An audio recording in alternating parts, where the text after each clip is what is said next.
Geng, perang skuter tak habis lagi. Ni dia BX 200i, adik kepada AX 200.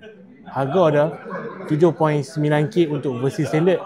Dan yang ni versi SE dapat kotak dengan rim kala-kala 8.2k. Jom kita tengok. Okay guys, ni bahagian depan dia. Lampu dia ni dia macam gabungan dua jenis motor lah. Siap dengan apa DRL dekat bahagian depan ni. Walaupun nama dia BX200i, dia adalah enjin bersesaran 175cc.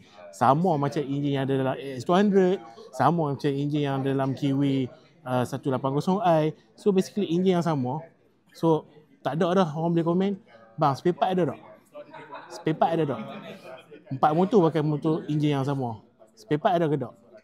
Okey, ni bahagian dashboard dia. Dia pakai jenis LCD, memang terang ya mat. Dan juga dia pakai kunci jenis keyless. Dan juga storage simpanan kat dalam ni, dia ada charger type C. Dan ini rupa kunci dia. Ini menarik kan kunci dia. Tu ni, dia walaupun pakai LCD, kat depan ni dia ada dashcam. So macam mana nak access kalau tak ada screen kan? Ini dia punya modul. Kita boleh tengok dia ada wifi. Dan juga dia ada slot untuk memory card. Dekat dalam ni dia tak luas sangat. Rasanya boleh masuk helmet steng saja. Ni sejengkal jari aku. 2 jengkal. Dan boleh masuk banyak ni je. Nampak penumbuk tu?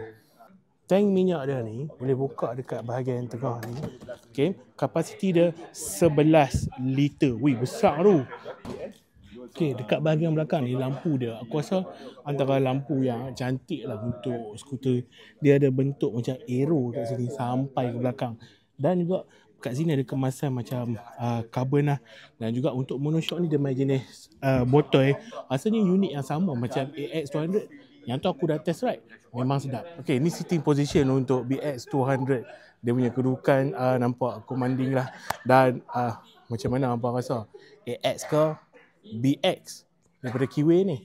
So komen kat bawah, menarik ke tak motor ni?